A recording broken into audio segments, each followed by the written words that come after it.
¿Cómo están? Dios les bendiga. Un abrazo grande para todos los amigos, como siempre digo, de Unidos en Cristo TV, para todas las iglesias, amigas, todos los hermanos, todos los amigos ahí en Chile, en Punta Arenas, en Bolivia, en Santa Cruz, en el norte de Argentina, toda la Patagonia. Un abrazo grande para todos. Este tiempo de pandemia nos tiene muy encerrados y hace tanto que uno no se ve más que por chat o por videollamadas, entonces como que uno los extraña más, ¿verdad? Pero bueno, ya pronto va a terminar y como todo pasa, así dicen, ¿no? Esto también pasará. Y ya tendremos el tiempo y la ocasión para poder volvernos a ver, darnos un abrazo, comer un asado, en fin. Es eso. Disfrutar, unos mates, lo que sea.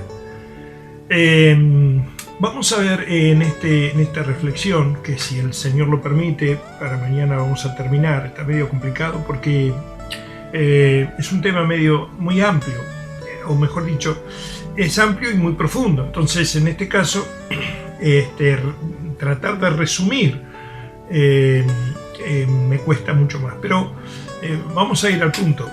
Vamos a hablar del tabernáculo caído de David. En Amós 9, del verso 11 al 15, pero vamos a ver dos versículos, tres versículos, 11, 12 y 13. Dice en aquel día, Amós 9, verso 11 al 13. En aquel día yo levantaré el tabernáculo caído de David y cerraré sus portillos y levantaré sus ruinas. Y lo edificaré como en los tiempos pasados, para que aquellos sobre los cuales es invocado mi nombre posean el resto de Edom, y a todas las naciones, dice Jehová, que hace esto. He aquí vienen días, dice Jehová, en que el que ara alcanzará al segador, y el pisador de las uvas al que lleve la simiente, y los montes destilarán mosto, y todos los collados se derretirán.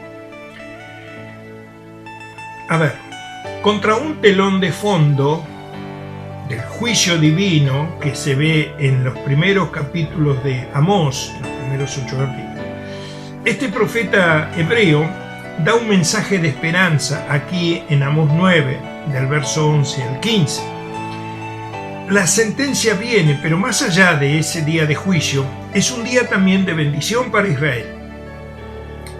Cuando hablo de Israel estoy hablando de... por eso digo de que es bastante amplio el tema, pero no estamos hablando de Israel, el Israel, porque hay gente que dice, bueno, nosotros somos el Israel espiritual, ellos son el Israel, no. Hay un solo Israel, hay una sola iglesia, hay un solo pueblo que es el pueblo de Dios. Entonces, evidentemente, cuando hablo de Israel estoy hablando de todos los hijos de Dios. Más allá de que eso lleva también un largo rato para poder expresarlo. Entonces, Dios va a sacudir a Israel como una mujer sacude el tamiz, y el resultado sería un tipo de purga, de sentencia, y a través de ella el remanente purificado se conserva. El polvo y la suciedad caen, y el núcleo del grano va a ser dejado. Y eso va a ser purificado de todo desperdicio y de la impureza. Entonces, cuando analizamos el contexto de la restauración del tabernáculo caído de David, tiene que ver con la restauración de una cultura, del reino, de un gobierno, ¿sí? De una cultura, que es la cultura del reino, y de su gobierno. Y si hablamos de fundamentos, tenemos que retroceder para encontrar aquellas bases, esos pilares que nos permiten entonces afirmar el fundamento para poder construir sobre aquello. Mucho antes del tiempo de Amós, el reino del norte de Israel rechazó la casa real de David. Hay dos reinos, ¿sí? El reino del norte y el reino del sur. Los dos reinos que surgieron después de la muerte de Salomón son comúnmente conocidos justamente y diferenciados por los apelativos Reino del Norte y Reino del Sur. El reino del norte eran 10 tribus, el reino del sur eran 2 tribus, era Judá y Benjamín. Y el reino del sur designa, justamente es el estado más pequeño que está gobernado por la dinastía de David. Generalmente se lo llama, el reino del sur se lo llama Judá. ¿Por qué? Bueno, porque la tribu de Judá era la más grande, la más extensa, la de más gente. Era mayor que la de Benjamín. Entonces, es gobernada por la dinastía de David desde su capital, allí en Jerusalén, hasta el 586 a.C. Consistía en las tribus de Judá y Benjamín, como dije antes.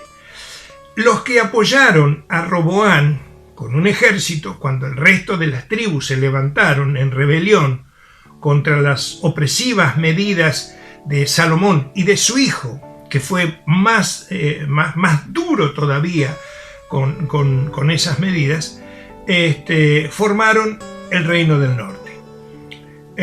Primera de Reyes 12, ahí está el tema. Entonces, acá Dios promete restaurar la línea real de David, cumplida con el Mesías, Jesucristo, que Jesucristo es el tabernáculo de David. Allí en 2 de Samuel 7, el verso 16, dice: y será afirmada tu casa y tu reino para siempre delante de tu rostro, y tu trono será estable eternamente. Dios, como yo digo siempre, no es un Dios de sucesos, Dios es un Dios de procesos. Y cuando hablamos de procesos, inevitablemente lo profético está ahí. Voy a aclarar el término profético. Lo profético es más que profetizar. Lo profético tiene que ver con un mover que nace de la verdad revelada y nos lleva a un destino. Es decir, al propósito que Dios tiene reservado para nosotros. ¿Me explico? Lo profético es más que profetizar. Lo profético tiene que ver con un mover que nace de la verdad revelada de Dios y que nos lleva a un destino, al propósito del Señor. Nosotros somos gente de propósito, somos gente de destino. No somos una banda religiosa, no estamos aquí así porque sí. Romanos 8, 28 al 30, ahí justamente Pablo dice que nos llamó con un propósito. Nos predestinó, nos justificó, nos glorificó. Por eso en Romanos 12, el verso 1, dice Pablo: os ruego por las misericordias de Dios. ¿Cuáles misericordias? Piensa en sus misericordias. Te adoptó en su familia cuando eras hijo del diablo. Te reconcilió con él cuando eras su enemigo. Te aceptó cuando nadie te aceptaba. Te justificó cuando estabas condenado y eras culpable. Te redimió cuando eras un vil esclavo del pecado. Sufrió tu castigo, mi castigo. Pagó tu deuda, mi deuda. Se condenó para salvarnos. Entonces, nos conoció, nos llamó con un propósito. Entonces, estamos aquí con un propósito, y descubrir el propósito de Dios para nuestras vidas debe ser una de nuestras grandes consignas. ¿Para qué nos llamó Dios? ¿Qué es lo que Dios quiere que hagamos? Y dentro de dentro de todo esto, los procesos de Dios son claves. ¿Qué es lo que el Señor está haciendo en nosotros? ¿Hacia dónde nos está llevando?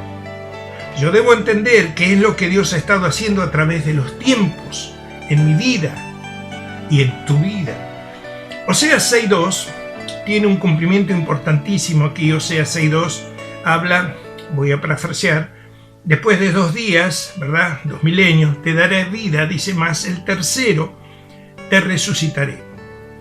La palabra resucitar en el hebreo es la palabra ur, que significa resucitar, despertar o levantar. También significa iniciar algo, pero también significa abrirle los ojos a alguien. Hasta que no llegue la revelación del Señor a nosotros, nos vemos necesitados que nos abran los ojos. ¿Por qué digo esto? Bueno, porque la iglesia nace en Pentecostés y empieza a tener una proyección. Después viene la diáspora, la dispersión, la persecución, para que todos sus hijos, todos los santos se puedan desparramar y llevar el Evangelio. Y a partir del siglo II, Roma y el helenismo griego comienzan a infiltrarse en el pensamiento de la Iglesia. No voy a tocar este tema que es muy largo y no es el punto. Pero sí los conceptos gnósticos, los conceptos platónicos, empiezan a regular en las escuelas teológicas, empiezan a influir sobre las escuelas teológicas. Y muchos creyentes empiezan a cambiar su forma de pensar. Cuando usted lee, por ejemplo, Colosenses, por ejemplo, se va a dar cuenta que esta es una carta de Pablo en contra del gnosticismo y una advertencia para la Iglesia para no dejarse influir por esa corriente de pensamientos. El gnosticismo es una filosofía que resulta de una mezcla de la filosofía oriental y el legalismo judío. Entonces, la palabra gnosticismo viene de la palabra griega gnosis. Gnosis significa conocimiento. Los gnósticos se creen los super sabios de las cosas profundas de Dios. Entonces, las cartas del apóstol Pablo trata ese tema a los colosenses. Y esta herejía prometía a la gente tal unidad con Dios que prácticamente llegaban a la perfección espiritual. Entonces, por supuesto que para llegar a esa perfección tenían que iniciarse en oscuras ceremonias y enseñanzas prescritas por el gnosticismo. Entonces, el decadente imperio romano lo que logra a través de todo esto es hacer un sincretismo. Es decir, toma el pensamiento etrusco, que es la que pauta toda la dinámica religiosa de Roma, y la mezcla con algunos aspectos de la vida genuina y los principios genuinos del reino. Entonces logra hacer un híbrido que se llama cultura religiosa. Perdón que los lleve de aquí para allá y los mueva en todo esto, pero es necesario pasar por acá.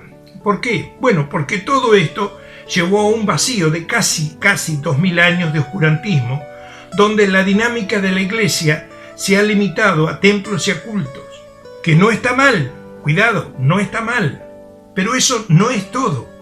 Entonces, cuando Amós habla del tabernáculo caído de David, no está hablando del templo, está hablando de Jesús, está hablando de Él. Y el Padre dijo, y parafraseo, yo me proveeré a mí mismo un tabernáculo. ¿Sí? Para redondear la idea. Entonces, a partir de Jesús, el tabernáculo viviente de Dios en la tierra forma una nueva dimensión. A través de Jesús nace la Iglesia. Y la Iglesia tiene una gloria primera, extraordinaria, cuando uno lee el libro de los Hechos, maravillosa. Y la Escritura dice que la gloria postrera será mayor que la primera. Pero viene el oscurantismo y nos deja un vacío. Y esa gloria dejó de operar y esa gloria dejó de manifestarse y la historia nos registra así algunos avivamientos. Digo algunos avivamientos porque avivamiento no tiene que ver solamente con la manifestación de la gloria de Dios en un lugar específico. Avivamiento tiene que ver con el poder transformador de la gloria de Dios para afectar el entorno y la tierra donde los hijos del reino están. ¿Sí? Entonces, en todo este transcurso, Dios comienza un proceso de restauración, porque lo que Él restaura siempre va de menor a mayor, por eso la gloria postrera será mayor que la primera. Toda la restauración de Dios va de menor a mayor. Si hubo una gloria primera es porque habrá una gloria postrera. Entonces, para llegar a esa gloria postrera, Dios comienza a trabajar, a restaurar el diseño original para su iglesia, integrándolo al diseño primero y proyectándolo hacia lo que viene. ¿Me sigue? Entonces llegamos al año 2000, ¿verdad? Se cumple Oseas 6:2, 2 milenios, ¿verdad? Y el tercero te resucitaré, dice. Entonces entramos en el tercer milenio a partir del año 2001. Entramos en el tercer milenio. Y de esta perspectiva comienza a trabajar Dios. Es decir, cambia la dinámica de la iglesia. Por ejemplo, desde 1960 hasta el año 2000 había un cierto caminar de la iglesia. Pero desde el año 2000 hasta la fecha, ¿verdad? Hasta el 2020 que estamos ahora, en estos 20 años la iglesia ha crecido un montón. Es decir, se ha acelerado mucho la revelación, los milagros, en fin, todas esas cosas. Ahora, en esta etapa, Dios empieza a trabajar para levantar una generación y desarrollar una cultura transicionando del culto a la cultura. ¿Me sigue? Del culto a la cultura. ¿Por qué digo esto? Porque no hemos generalizado los principios del reino para que se conviertan en una cultura. Se ha invertido mucho tiempo desde los púlpitos para hablar del pecado y en contra del pecado y advertir del pecado. Y no digo que esté mal, por favor, no va a hacer pensar mal, no, al contrario, está muy bien. Pero por favor, demos vuelta a la página y comencemos a hablar de la instrucción de vida. Porque si yo quiero combatir el pecado, tengo que enseñar otro estilo de vida. Quiere decir entonces que el concepto del Evangelio tiene que cambiar. ¿Por qué? Porque hemos limitado el Evangelio a un mensaje. Y el Evangelio no es un mensaje, el Evangelio es una cultura. Es muy largo esto para desarrollar, pero es hermoso. Una cultura que es la expresión de la vida y la dinámica del reino. Es la extensión de la forma de vida que Jesucristo nos mostró, nos modeló y nos formó. Él dijo: yo soy el camino y la verdad y la vida. Nadie viene al Padre si no es por mí. Quiero decir entonces que tu identidad no va a ser plena si no caminas en la verdad que Jesús enseña, porque la vida que genera esa verdad te va a llevar a identificarte con el Padre. Nadie viene al Padre si no es por mí. ¿Me estoy explicando? Quiero decirte que no es suficiente predicar el Evangelio, necesitamos también vivirlo, porque eso es lo que genera la cultura del reino. Entonces, dentro de ese proceso de cambios, se habló de reforma, aun cuando la reforma ha traído cosas extraordinarias. Voy a dar mi opinión. Pero yo creo que la reforma se detuvo en la crecimiento. No estoy en contra de nada, por favor, no vayan a pensar mal, simplemente estoy dando mi opinión. La reforma, entre otras cosas, empezó a provocar que la mirada de la iglesia se pusiera hacia afuera, una iglesia sin paredes, ¿sí? Abierta absolutamente a todo. Empezó a hablarnos de un posicionamiento global. Hoy entonces algunos de los que propiciaron ese movimiento de reforma y otros nos están diciendo que ahora es hacia adentro. Hagamos templos más grandes y traigamos más gente. Espera un momento. ¿Y los procesos? ¿Los procesos de Dios? Quiero aclarar que no tengo absolutamente nada en contra de esto, por favor. Pero se lleva a las personas a un encuentro para ministrarlas, ¿sí? Liberación, sanidad interior, repito, no tengo absolutamente nada en contra de esto, está muy bien. Además, creemos en eso desde hace, 20 años. Y bueno, la persona cambia, sí, ciertas cosas cambian, ¿verdad? Usted sabe que la liberación no lo cambia todo. Entonces, a usted le pueden echar afuera un demonio, pero no necesariamente hace que tu vida cambie. Va a cambiar en la medida que los patrones de conducta también cambien. Entonces, la persona recibe un beneficio, claro, sí, una porción de restauración, pero vuelve a su entorno, vuelve a su contexto y vuelve a ser influida sobre él y no sabe cómo influir justamente sobre él todo ese entorno que ya está acostumbrado a vivir. Entonces, ¿qué es lo que hace? Otra vez escapa, evade, en cierto sentido, y se vuelve a refugiar en el templo. Entonces, ¿qué estamos dejando de lado? La cultura del reino. Lo estoy haciendo pensar. Bueno, mañana, si el Señor lo permite, terminamos con este tema que es tan emocionante, tan importante. Dios los bendiga.